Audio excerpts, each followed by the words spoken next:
Bitches get stuff done, that's a fact. Unapologetic on the attack. Hey bitches, welcome to our latest episode of Bitches Get Stuff Done, the podcast. Coming to you from Iowa, I am Heather Ryan.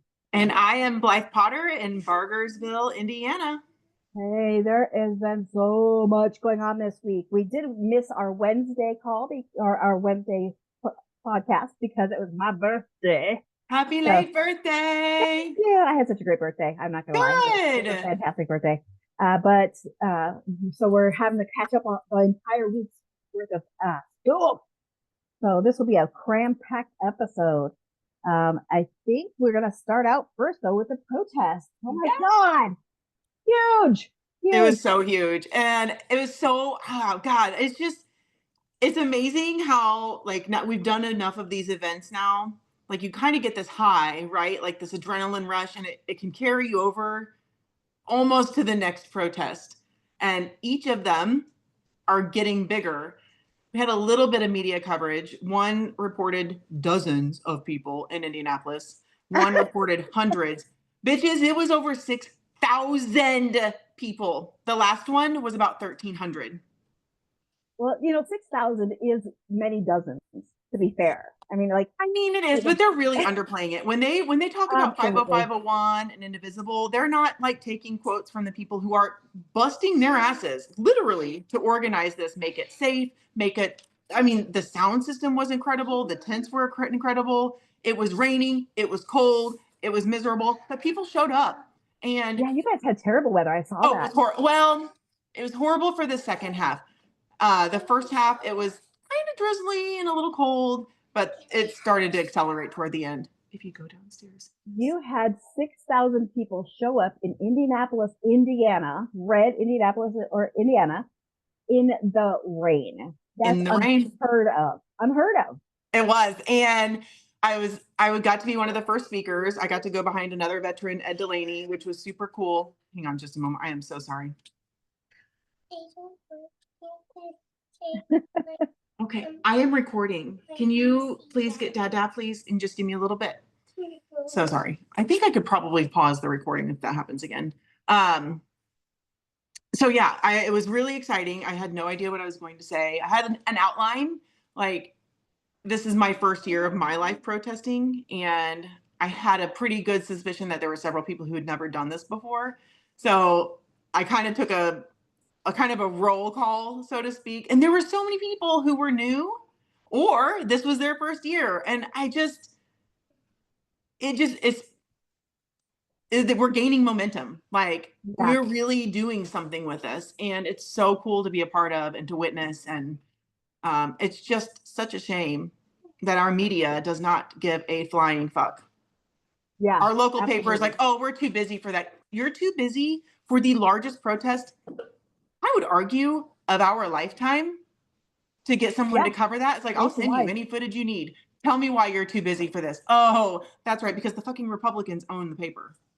Yeah. To be fair, the Des Moines Register not only carried dozens of pictures and gave great quotes to different people who spoke, but also tagged Bitches Get Stuff Done and put our website as a tag. Thank you very much. And use the word bitch. Use the word bitch in the paper. That's amazing. Now, I will say the local paper did a very comprehensive coverage of the town hall with our lieutenant governor last week.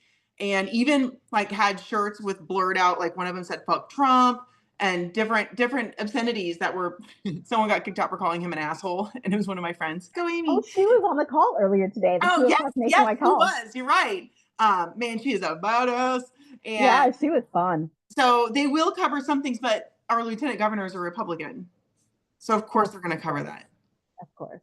Yeah. Anyway. Yeah. So I saw that yours was huge. We had a huge one here in Des Moines, but I went to the one up in Mason City, Iowa, but we had them all over the entire state. So the one in Mason City it's a tiny town. I think it's around 5,000 people in the town. And there were 450 to 500 people. That's huge. 10% of the population is huge, especially for a small town that consistently goes against their own interests. The entire area up there is all red representatives and senators, the whole area. So huge turnout. And we had U.S. Marine Corps Angry Vet was the keynote speaker, which was impressive as hell because our chapter up there put all that together. I had nothing to do with it. They That's just amazing. they called me one day and say, "Hey, by the way, I just want to keep you updated on our event." I'm like, "What the hell?" I had Is no, that Zayden's chapter? no, it's not. I know Zayden's in Sioux City, so Okay. this is amazing. I know all these Iowa towns kind of sound the same, but they just totally took it upon themselves. And her name's Tiff, who's the chapter lead there, and just killed it, just knocked it out of the park.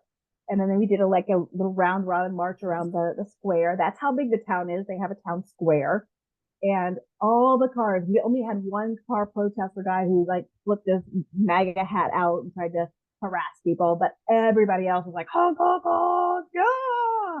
It was fantastic. Wonderful event. So Awesome. happy. So, Same. so And excited. our cops, IMPD, not only were they beyond accommodating, they actually, there were so many people, they made room for us to be able to march in the streets because we couldn't fit on the sidewalks. Wow. It was incredible. It was so incredible. I'm so proud of Hoosiers. We had them in kind of like Mason City. There's a little town called Rensselaer, Lafayette, who actually someone pulled out an AR, an automatic rifle, and the protester who headbutted this idiot for bringing a weapon was the one who was arrested. Fun Yeah, times. that's the part that shocked me. I saw that a guy brought a gun and he was starting trouble, and someone headbutted him. And so I saw a picture of the anti, the MAGA, and he had handcuffs on. I thought he was arrested, but apparently no. They hooked him up. They put him in the cuffs, and then they just drove him like 3 blocks away and let him go. Yeah. But the person who headbutted him, instead of getting a medal, got arrested. Yep. What kind of dystopian nightmare are we living in? That guy needs to get a freaking medal. I mean, Yeah. how many people did that guy with an AR need to start pew pewing before someone wants to do something about it? And that is literally how people end up dead. I mean, Yes. school shootings, mass shootings, that is literally what, oh my God. I have this on live and I haven't gone through the feed. But on it was our second lap around the Capitol, a bus, like a city bus, was driving by. One of the tires blew. Oh my Let God. me tell you how loud that is. I like almost immediately started crying. I was like, oh my God, we're going down. We're going down. It was just a tire. Yeah. That's the world we live in though. If that had happened, It is. if someone had blown a tire or a backfire or a fire, I would have thought the same thing. Someone's shooting at us. Yeah. I don't think that the MAGAs are all mentally there. Like there's something not quite firing in all the synapses here. Is that bringing a weapon, a high capacity rifle, the only thing it's made for is to kill people. That's the only purpose it has. Bringing that to a protest for what? He was either planning to do maximum damage or show everybody he has a tiny little team. And you can't take for granted, you can't just assume, oh, it's just that he has a tiny team. You have to take action. That guy that headbutted him is a hero. Yeah, I totally agree. But it is, we no longer have gun permits in Indiana. We got rid of those a few years ago. And that's legal. It's perfectly legal to carry one around in public, not concealed. Unbelievable. Absolutely unbelievable. It truly is. But I have to say, at least so far where we are in Indiana, that is not the norm. Um, by and large, we generally we're able to protest without any conflict, either from anti-protesters or our local police departments. So hopefully that sticks. I hope this is a one-off, but on my website, Hoosier Bitches Get Stuff Done, I do have the GoFundMe link on our recent email list because the guy is still in jail. Like he can't afford bail. I know. How much did they set his bail at? That is a really good question. I briefly looked to see what the link was, but now I do not remember. I don't think it was that much, but like, if you're poor, you're poor. Yeah. Well, when we were arrested, we had people immediately come up with our bail money. That's why I'm shocked because ours was just a local story with, just a couple hundred people were aware of it at the time. So I'm shocked that they haven't been able to come up with his bail money yet. It's crazy. And well, yeah, let me see how much it is. I've got the link here. I ended up sending out 2 emails today. Looks like bail is only 500 only. I say only. $500 is a lot of money. A lot. Ours Because that's only a and that was a lot. percentage of. Oh, that's if he goes in front of like a judge. Oh, okay. Get bail bondsman and do a percentage. And I didn't know any of this until we were arrested. But apparently, like depending on what the crime is, if you have a background, it's that they can give you a bail number like right then to bail Yeah. out immediately. And we did. They gave us a bail number of $300, which is still high. There It was, is high. I mean, especially right now. yeah, Nothing is getting cheaper. it was $300 per person. So we had to come up with $900 when we were arrested. Thank God people donated. I did not have $300, let alone nine. But even if you do, that's not really where you want to spend it. I mean, Right. if this guy has family, I don't know who he is. I really, ooh, you know what? We should maybe try to like get him on the show sometime. Oh my God, yes. Yes. That would be a fun guest to have. Oh, 100%. He could be our experimenter. Yes. Oh, that'd be I will try to great. make that happen. Yes. But I mean, I guess he was actually part of the protest safety team. He's got an orange vest on, and I So don't he know. was doing his job, He was doing his job.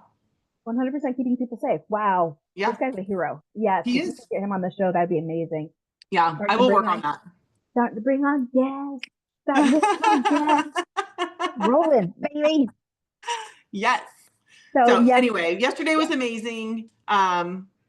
Largest crowd I've ever spoken to, which is kind of fun. yeah, yeah. I guess I took it for granted. I've spoken to large crowds before, but 500 people is a great turnout. So not the largest group I've ever talked to, but still phenomenal group. I think 500. I mean, I expected about 500. Yeah, I mean, that's what we had at the last veterans thing that I ended up. That was more spontaneous speaking at. It wasn't that many people. Um, I'm so proud of Indiana right now. Like, there aren't a lot of things that make me proud about Hoosiers, but we killed it yesterday. We really yeah. killed it. I can say the same for Iowa. Absolutely killed it. They had about, I think, 4,000 at the Iowa State Capitol in Des Moines. Nice. Yeah, it was huge. The thing that annoys me, and I'm going a little bit off script here, is that these organizations tend to infight, and I hate that. We are all fighting the same fight, and these different organizations trying to play like who's got the biggest team or who can kiss the furthest. I don't get that. I I agree. know that contacts are important. Like if I have an email list of 1,000 or 10,000 or 100,000, those are important, and people are very territorial about that because it comes down to money. Those contacts are only going to be able to give so much money to so many organizations. So I get that. But why? Why not work together? That they could have even had more people in Des Moines had they actually worked together. Well, and I think what they are forgetting is everyone is going to be attracted to different organizations for different reasons. And Yeah, it's no one's fault. Maybe they like the way the newsletter is set up. Maybe they have a connection to someone who's already involved. So maybe they don't want to be in an organization that says bitches get stuff done. I yeah, totally get that. But we all have the same end goal, which is fighting fascism. yes, absolutely agree. I mean, I if God, I anyone is actually, well, I know this is your full-time job, so that is a little different. But I don't think most of the people running these organizations that like this is their this is their sole income. Um, Indivisible would be a little bit different because they are a national organization, as is Women's March, yeah, national organization. So that's where you're getting all of this territorialism because that's how they make their money. They're yeah, getting people to donate. And if bitches comes in and we crash their party in their eyes, then we might be taking their donors. And I know this because we did the same thing at NARAL Pro Choice America. We were always in competition with Planned Parenthood, with National Organization for Women, with Feminist Majority. There's only so many donors. And so they get yeah. really territorial and they're like, oh, you can't have our donors. We have to take responsibility for this. So planning the big protest, I think it was in 2004, a huge protest between all of the different organizations. There was like 1 million women there in DC. It was a huge undertaking. It took a year to plan it because everybody was so territorial over the girls.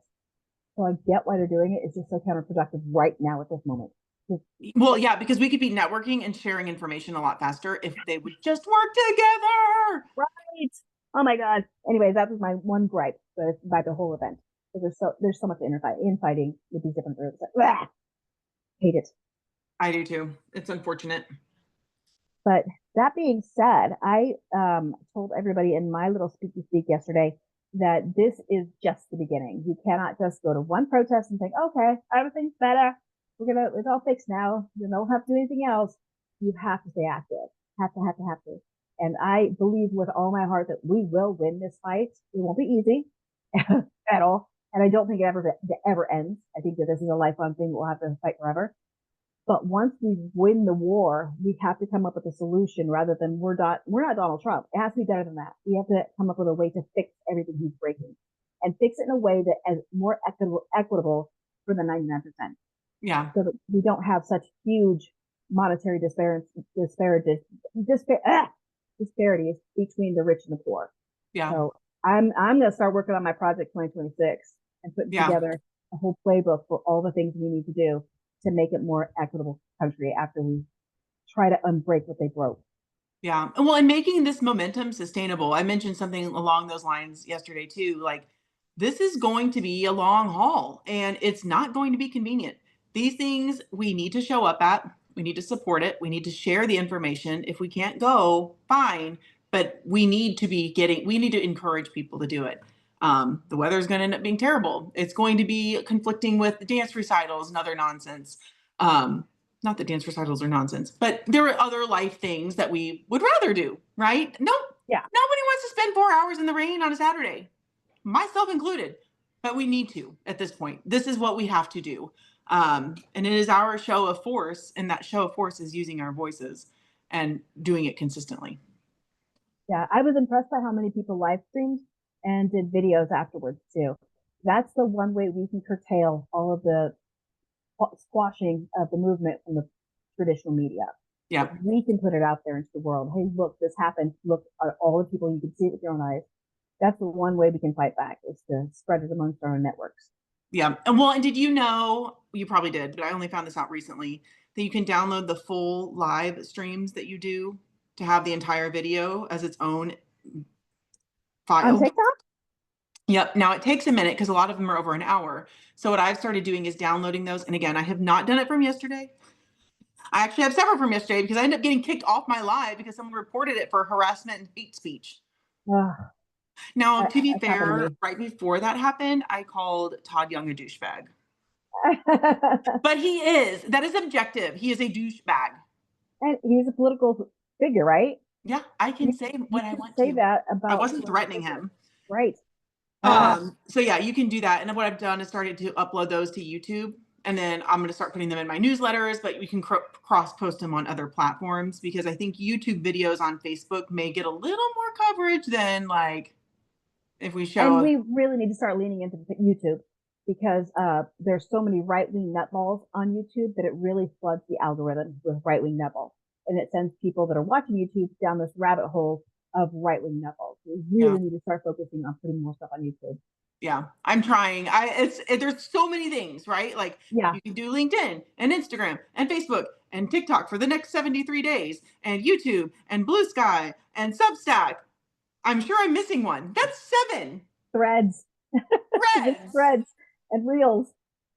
Yeah. I mean, I don't use X still. I don't use X. There's no point. There's no point in using X. I'm not going to convince anybody that's on X of our viewpoints. It's like trying to convince a MAGA and they're in a cult and I don't have time for that. Yeah. Gosh, we went way off script there. That's not surprising. That is what we do. Yeah. I mean, it wasn't way off. It's relevant because if anyone else is an organizer or doing things like this as content creators, hopefully they are cross-posting and sharing things and archiving them on other platforms. That's kind of what we need to do. Yeah, you'll have to show me how to download the lives. I did not know that. I will. Snippets. I will make a video of how to do that, and I'll make sure I tag you in it. But then, because just in case other people need to know too, I think it might be a newer feature. I'm not sure. I don't ever remember seeing it before because I don't like how it usually just gives you the little snippet. It picks its own. I'm like, but that's not right. I didn't say fuck in that one. I know. I want the one where I said fuck. They're like snippets for how many people liked it at a certain time or how many people were on the live at a certain time. None of that means anything. Well, we do appreciate you being on. We appreciate the hearts and the gifts. We do. Of course. That is true. But that is not the point of our lives. Our lives are to inform and to share and yes. Yeah. Yes. Although at some point I might say, hey, I'm making bank off this. I'm not. But I think the most I've ever made on a live is like 33 cents. Oh my gosh, no, I'm doing better than you on my lives then. I'm also very inconsistent with them. So That's my problem. I always need to get on. Like I swear, I'm like, I should get on lives every single day. And then I never do. And I only do live like at protests and stuff. And I really need to be more interactive with my audience. And I need it, even just to promote this this podcast. I need to get on freaking live. Like, hey guys, we got a podcast. And I haven't done that. I know. Well, there's better. a lot. And it is it's definitely resistance overload a lot. Yes. Resistance Yeah. fatigue. It's there's so much. There's so much we do and there's still so much we need and want to do. Yes. Oh, let me tell you real quick. Just last thing about our protest in Mason City. So they have a great group of bitches. Yes, that's on up there. Fantastic. They're very active. They meet every Sunday, Oh, and they protest at like everything. They go to the churches of their lawmakers. They go to all of the different uh what where the lawmakers have a get together coffees or town halls or whatever. They go to all of those. So the lawmakers got wind that they are having their protest at 12:30, and they were supposed to be having a town hall at 10 o'clock. And so they changed it last minute so that the bitches wouldn't be able to attend. They put it to 12:30 at the exact same time that the bitches were having their event. And they changed the location. So they sent one bitch to their event, to the Republicans' event. And she sat there and stared down her representative so hard that he actually physically said out loud, I don't like being stared at. And what? I can't believe we articulated those words. But then the moderator gets in between her and the lawmaker, and she's still staring and giving the stink eye. And they only had answered two questions by that time. It was like 12:40. They had only been there for a couple of minutes. She keeps staring at him, and then the lawmaker says, "I'm done here," and then storms out. But she was staring at him. What a weenie! Oh I my love it. god!